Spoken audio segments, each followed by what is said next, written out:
Hello friends, ఎలా ఉన్నారు? మీ మంచిని కోరేవారు మౌనంగా, దూరంగా ఉన్నారు అంటే ప్రశ్నించాల్సింది వారిని కాదు, మీ అంతరాత్మని. జీవితం ఓ యుద్ధం లాంటిది. ఎప్పుడు పోరాటం చేయాలి తప్ప భయపడకూడదు. తనకు మాలిన ధర్మం అందరికీ పనికిరాదు. జీవితంలో ప్రతిసారి ఎదుటివారికి మంచి చేద్దామని చూడకు. ఆలోచించకు. ఎందుకంటే అది ఎప్పటికైనా నిన్నే ముంచుతుంది. డబ్బు లేనివాడు ఎంత నిజాయితీగా బ్రతికినా గౌరవం ఉండదు. డబ్బున్నవాడు ఎంతటి నీచుడైనా గౌరవ మర్యాదలకు కొదవుండదు. నది నదిలా ప్రవహిస్తున్నంత కాలం దానిని పవిత్రంగానే చూస్తాం. ఎప్పుడైతే అది సముద్రంలో కలుస్తుందో అప్పుడది దాని అస్తిత్వం కోల్పోతుంది. అలాగే మీరు మీలాగా ఉన్నంత కాలం సంతోషంగా ఉంటారు. ఎప్పుడైతే ఇతరులతో పోల్చుకుని వారిలా ఉండాలి అనుకుంటారో అప్పుడే మిమ్మల్ని మీరు కోల్పోతారు. ఇదే జీవిత పరమార్థం. మనిషిలో 3 రూపాలుంటాయి. మొదటి రూపం ప్రపంచానికి చూపిస్తాడు. రెండవ రూపం కుటుంబానికి, ప్రాణ స్నేహితులకు మాత్రమే చూపిస్తాడు. మూడవ రూపం ఎవరికీ చూపించడు. అదే మనిషి అసలు స్వరూపం. కోకిలతో అన్నాడు, నువ్వు నల్లగా లేకపోతే ఎంత బాగుండేది. సముద్రంతో అన్నాడు, నువ్వు ఉప్పుగా లేకపోతే ఎంత బాగుండేది. గులాబీతో అన్నాడు, నీకిలా ముళ్ళు లేకపోతే ఎంత బాగుండేది. అప్పుడు ఆ ముగ్గురు మూకుమ్మడిగా ఇలా అన్నారు, ఓ మనిషి, నీలో ఇలా ఇతరులలో లోపాలు వెతికే గుణం లేకపోతే నువ్వు ఇంకెంత అద్భుతంగా ఉండేవాడివో కదా. ఆ క్షణంలో ఎగరడం తప్ప తర్వాత ఏం చేయాలో వాటికి తెలీదు. మనిషి కూడా అలా ఉండగలిగితే అతని జీవితం ఎంతో ఆనందకరం. మీకు మంచి అనిపించింది మాత్రమే చేయాలి. కానీ మంచి అనిపించుకోవడం కోసం చేయకూడదు. డబ్బుల కన్నా విలువైనది మనశ్శాంతి. ఎందుకంటే దానిని ఎవరూ మీకు అప్పగా కూడా ఇవ్వలేరు. మీరు ఏడ్చినా కష్టాలు పోవు. మరియు నవ్వినా సుఖాలు రావు. గుండె ధైర్యంతో పోరాడితేనే నేటి కష్టాలు రేపటి సుఖాలవుతాయి. డబ్బు, పరపతి, అధికారం, అద్దె ఇల్లు వంటివి ఎప్పటికీ మీతో ఉండవు. మంచితనం, చిరునవ్వు, ప్రేమ, సొంతిల్లు లాంటివి ఎప్పుడూ మీతోనే ఉంటాయి. స్నేహితుడు సంతోషంలో ఉన్నప్పుడు పిలిస్తే వెళ్ళాలి. అదే కష్టంలో ఉంటే పిలవకపోయినా వెళ్ళి ఆదుకోవాలి. మంచివాళ్ళు తగ్గి ఉంటున్నారు కదా అని పదే పదే నిందించడం మంచిది కాదు.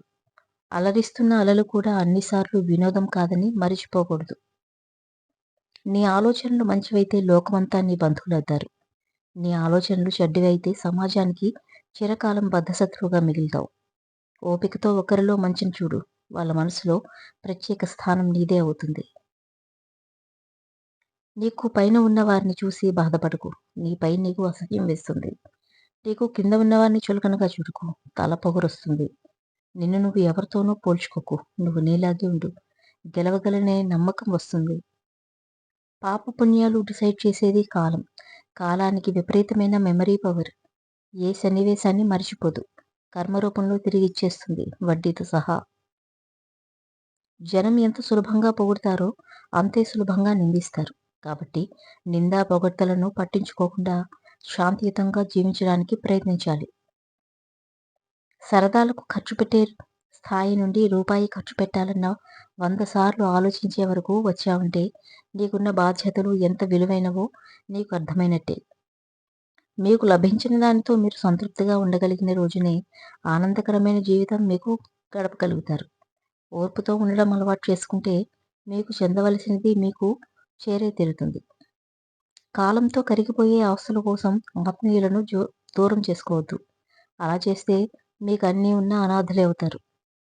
ఎదుటివారి విమర్శిస్తున్నప్పుడు మౌనం అనే ఆయుధంతో ముందుకెళ్ళు. సమయం వచ్చినప్పుడు వదిలిపెట్టు. మౌనం, సహనం చాలా గొప్పవి. మీ వద్ద సిరి సంపదలు ఉన్నా లేకున్నా, అధికారం ఉన్నా లేకున్నా, మంచి గుణాలు కలిగి ఉంటే ఎప్పటికీ ఒంటరి వాళ్ళు కాదు. మనిషిలో నేను, నా అనే స్వార్థం వల్ల రామాయణమైంది. ఈర్ష్య, ద్వేషం, అసూయ, రాజ్యాధికార కాంక్ష వల్ల మహాభారతం పుట్టింది. కానీ ఈ రెండిటి వల్ల అయినా మనిషి ఎలా బ్రతకాలో ఇంకా అర్థం చేసుకోవడం లేదు. క్షమాగుణం చాలా శక్తివంతమైనది. అది ఎలాంటి సమస్యనైనా పరిష్కరిస్తుంది. నీకు అబద్ధం చెప్పే వాళ్ళకి, నీకు మర్యాద ఇవ్వని వాళ్ళకి, నిన్ను కించపరిచే వాళ్ళకి, నిన్ను పట్టించుకోని వాళ్ళకి, ఇలాంటి మనుషులకు దూరంగా ఉండాలి. ఆనందం అనేది డబ్బు సంపాదించడంలో ఉండదు. మీకిష్టమైన పని చేయడంలో ఉంటుంది. జీవితంలో నాతో కాదు అని కాకుండా ఎందుకు కాదు అని ప్రయత్నం చెయ్యి. ఖచ్చితంగా నీవే నమ్మలేని ఫలితాన్ని చూస్తావు. ఒకరికి మీ గర్వం చూపెట్టడానికి ప్రయత్నించడం కంటే, ఎదుటివారిని గౌరవించడానికి ప్రయత్నిస్తే మీ గౌరవం కూడా పెరుగుతుంది. గుణానికి మీకంటే ఎక్కువ ఉన్నవారితోనూ, ధనానికి మీకంటే తక్కువ ఉన్నవారితోనూ పోల్చుకోవాలి. అరుపులు గెలుపు కాదు. మౌనం ఓటమి కాదు. సమయానికి తగినట్లుగా ఉండడమే మనిషి గొప్ప లక్షణం. అవసరానికి ప్రేమ ముసుగు వేసుకున్నవారు సంతోషంగానే ఉంటారు కానీ, అతిగా ప్రేమించిన వారే బాధతో కుమిలిపోతారు. పడిపోయినప్పుడు ఆగిపోకూడదు. తిరిగి పరిగెత్తడం నేర్చుకోవాలి. కోల్పోయినప్పుడు బాధపడకూడదు. మళ్ళీ కష్టపడి సంపాదించుకోవాలి. నిన్ను నమ్మి నీ స్నేహితుడు నీకు చెప్పుకున్న తన రహస్యం నీ పెదవి దాటిన మరుక్షణం నువ్వు మరణించినట్లే. వాస్తవాలు తెలిసి కూడా అజ్ఞానంతో కళ్ళు మూసుకొని ప్రేలాపన చేసేవారికి నీవెప్పుడు జవాబుదారీ కానక్కర్లేదు. జీవితం అంటేనే ఇచ్చిపుచ్చుకోవడాలు. మానసిక ప్రశాంతత, ఆనందం విషయాలకొస్తే జీవితంలో తీసుకోవడం కంటే ఇచ్చినప్పుడే అవి ఎక్కువగా లభిస్తాయి. జీవితం ఏ ఒక్కటి మీకు నేర్పదు. మీకెదురయ్యే మనుషులు, వాళ్ళ ప్రవర్తన, వీటి నుండి మీరు నేర్చుకోవాలి. అందరికీ మంచి చేసేవారు ముందుగా చేస్తానని చెప్పరు.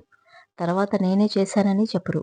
అలాంటి వాళ్ళని మీరే గుర్తించాలి, గౌరవించాలి. సంపాదించాల్సింది డబ్బు, ఆస్తులు కావు, దీవెనలు. వీటిని పొందాలంటే మీ ఆస్తి, అంతస్తులు సరిపోవు. కేవలం మంచి మనస్సుతోనే సంపాదించగలం. గతం చేసిన తప్పులను దిద్దుకునేందుకు భగవంతుడిచ్చే మరో అవకాశమే భవిష్యత్తు. నీ నీడ కూడా నీ తోడు రాని సందర్భాలు అనేకం. ఎవరో నీ తోడుంటారు అనుకోవడం నీ అవివేకం. ఒకరి మంచి మీరు కోరుకుంటే మీ మంచి దేవుడు కోరుకుంటాడు. ఖచ్చితంగా మీకు మంచి జరుగుతుంది. జీవితంలో అవతలి వారి వల్ల ఎంతటి సహనాన్ని గురైన కాలమనేది వారికి తప్పక గుణపాఠం చెబుతుంది. మీరు కొనుక్కోలేనిది ఏదైనా ఉందంటే అది గౌరవమే. దాన్ని సంపాదించుకోలే తప్ప పేరుతోనో, డబ్బుతోనో, పరపతితోనో కొనుక్కోలేరు. ఆవేశం, తుఫాను 2 ఒకలాంటివే. పూర్తిగా తగ్గిన తర్వాత కానీ తెలీదు మీరు ఏం కోల్పోయామన్నది. కావలసిన దానికోసం కాచుకుంటే రాదు. ఇష్టంగా ఎదురు చూసినంత మాత్రాన నీకు ఎదురు రాదు. బాధపడినంత మాత్రాన నీపై జాలి చూపదు. ఇష్టంగా కష్టపడితే తప్ప. సర్వం కోల్పోతున్నావు అంటే గర్వంగా గెలిచే రోజు దగ్గరలోనే ఉంది అన్నమాట. జీవితంలో వచ్చే ప్రతి సమస్యని ఒక ఆటగా తీసుకొని పరిష్కరించుకోవాలి. గెలిస్తే ఆనందం వస్తుంది. ఓడితే అనుభవం వస్తుంది. గెలుపు గర్వానికి పునాది వేస్తే, ఓటమి తెలివికి పునాది వేస్తుంది. చాలా వరకు జీవితంలో ఎప్పుడూ కూడా అయ్యో అని అనుకునే రోజులే తప్ప, ఆహా అనుకునే రోజులు రావడం చాలా అరుదు. దేశం అభివృద్ధి చెందాలంటే అద్దాల మేడలు కానీ, రంగురంగుల గోడలు కానీ అవసరం లేదు. ప్రజల నైతిక అభివృద్ధే నిజమైన దేశాభివృద్ధి అవుతుంది. బలం ఉపయోగించి ఎదుటివారి మీద గెలవడం చాలా సులభం. కానీ గుణం చూపించి ఎదుటివారి మనస్సు గెలవడం చాలా కష్టం. మేఘాలు అడ్డుపడినంత మాత్రాన సూర్యుని వెలుగు తగ్గదు. పరాజయాలు ఎదురైనంత మాత్రాన నీ విలువ తగ్గదు. జీవితంలో ఏమున్నా మొహం మీద చెప్పడం నేర్చుకో. లేకుంటే ప్రతిదానికి సంజాయిషి ఇవ్వాల్సొస్తుంది. ఊరి స్నేహం ఊపిరి ఉన్నంత వరకు ఉంటుంది. పట్నం స్నేహం పైసలు మరియు అవసరం ఉన్నంత వరకు మాత్రమే ఉంటుంది.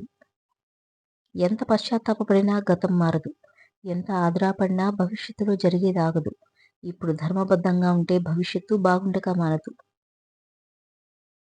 తగిలిన దెబ్బనైనా మర్చిపోవచ్చు కానీ, పొందిన మేలును ఎప్పటికీ మరచిపోకూడదు. దుఃఖం అనేది ఎవరికీ సొంతం కాదు. సంతోషం అనేది ఎవరికీ నిరంతరము కాదు. ఎవరికీ తల వంచనిది ఆత్మగౌరవం. ఎవరి ముందు చేయి చాచనిది ఆత్మాభిమానం. ఎవరినీ కాదనలేనిది ఆత్మీయత.